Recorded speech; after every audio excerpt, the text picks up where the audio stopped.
Abidin blog চ্যানেলের পক্ষ থেকে জানাচ্ছি সুস্বাগতম। দেখুন, অত্যন্ত গ্রামের সহজ সরল একজন মানুষ, উনি কচু বিক্রি করতে আসছেন। এই কচুগুলো কেউ নিচ্ছেন না।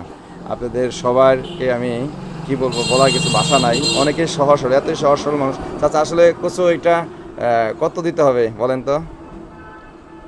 আপনি যা দেন মানুষ আমার এনে আমি বেচছি 40 টাকা করে বেচছি, 30 টাকা করে বেচছি, সেখানে বেচা কিনি, এটা হলো ভিন্ন কথা।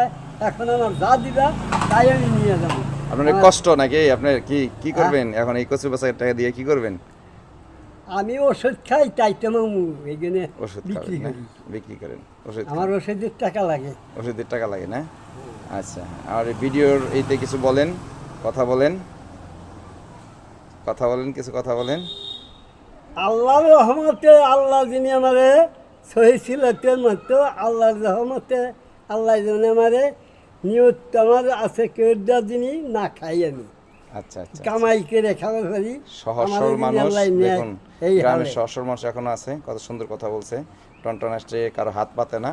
সে এই যে কচু বিক্রি করে, বিভিন্নভাবেই সে তার জীবনযাপন করে। অত্যন্ত দরিদ্র মানুষ, আসলে সে সহজ সরল একজন মানুষ, অনেক আগের মানুষ। আমি তাকে সহযোগিতা করবো ইনশাল্লাহ, দেখি কতটুকু সহযোগিতা করতে পারি। ঠিক আছে না চাচা? ঠিক আছে, কিছু পাইলে খুশি তো? হ্যাঁ, আমি কেউটা যিনি আমি হাত দিয়ে যিনি ধরি না।